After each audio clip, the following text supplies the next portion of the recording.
ममता बनर्जी पर लगा अब तक का सबसे बड़ा आरोप, न्यू टाउन बस्ती से मिटाए गए सबूत। क्या ममता सरकार रोहिंग्याओं को बाहर नहीं भेजना चाहती थी? इस मामले में कैसे फंस सकती है ममता बनर्जी? अंदर की साजिश हिला देगी आपके होश। जो कुछ बंगाल में हुआ उस पर नहीं होगा यकीन। बंगाल की राजनीति में एक बार फिर ऐसा भूचाल आया है जिसने ममता बनर्जी की नींद उड़ा दी है, क्योंकि जिस न्यू टाउन आग को अब तक हादसा समझा जा रहा था, उसी आग को बीजेपी ने सियासी साजिश का बड़ा सबूत बता दिया है। लॉकेट चटर्जी के आरोपों ने ऐसा तूफान खड़ा कर दिया है कि तृणमूल कांग्रेस अंदर से खलबला गई है। सवाल सिर्फ आग का नहीं बल्कि वोटर लिस्ट का है, सवाल अवैध घुसपैठ का है और सवाल 2026 की तैयारी का है। बीजेपी कह रही है ये हादसा नहीं थी, ये योजना थी, और अगर ये सच निकला तो ममता सरकार अब तक के सबसे बड़े आरोपों में फंस सकती है। आखिर क्या कुछ मामला है, चलिए इसकी ABCD आपको समझाते हैं। नमस्कार दोस्तों, मैं हूं बबली। दरअसल न्यू टाउन में लगी आग को लेकर बंगाल की सियासत पूरी तरह गर्मा चुकी है।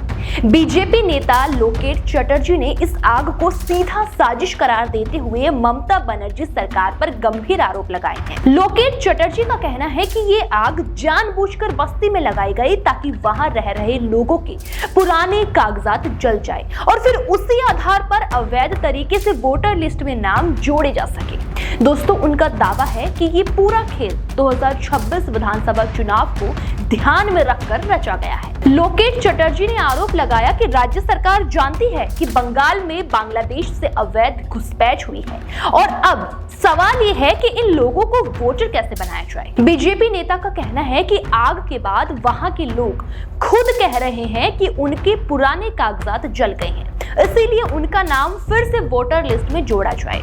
और यहीं से बीजेपी को शक है कि आग के पीछे सिर्फ नुकसान नहीं बल्कि सबूत मिटाने की साजिश थी।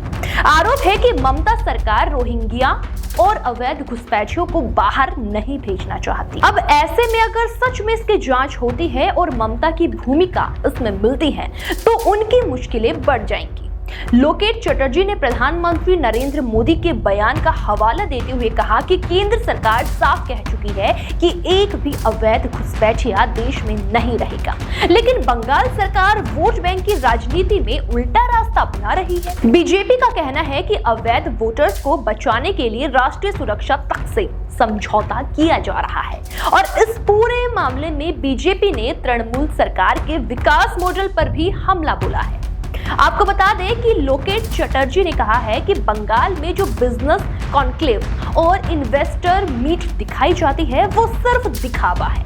हकीकत ये है कि बंगाल में कोई निवेश करना नहीं चाहता। उनका दावा है कि बंगाल के बड़े कारोबारी दूसरे राज्यों में अपना कारोबार फैला रहे हैं क्योंकि यहाँ बिजनेस का माहौल खराब है। बीजेपी नेता ने आरोप लगाया है कि ममता सरकार सिर्फ ये कहना चाहती है कि बंगाल में निवेश आ रहा है ताकि लोगों से वोट लिया जा सके, लेकिन जमीनी सच्चाई ये है कि जो भी यहाँ कारोबार शुरू करने की सोचता है उसे सिस्टम के जरिए डराया जाता है। चटर्जी का कहना है कि देश में मोदी सरकार के नेतृत्व में अर्थव्यवस्था आगे बढ़ रही है, लेकिन बंगाल में विकास के दावे सिर्फ भाषणों तक ही सीमित है। अब ये मामला सिर्फ राजनीति का नहीं रह गया बल्कि पश्चिम बंगाल के भरोसे से भी जुड़ गया है, क्योंकि अगर न्यू टाउन की आग के जरिए वोटर लिस्ट में हेरफेर की कोशिश हुई है तो दोस्तों ये लोकतंत्र पर सीधा हमला है। बीजेपी इस मुद्दे को और भी तेजी से करने के मूड में है। आपको बता दें कि ममता सरकार की मुश्किलें बढ़ती दिख रही है और आने वाले दिनों में ये आग सियासी रूप से और भी ज्यादा भड़कने वाली है। सवाल अब यही है कि ये हादसा था या फिर साजिश, और इसका जवाब अब ममता बनर्जी को देना ही होगा। आपको क्या लगता है, हमें कमेंट में जरूर बताएं।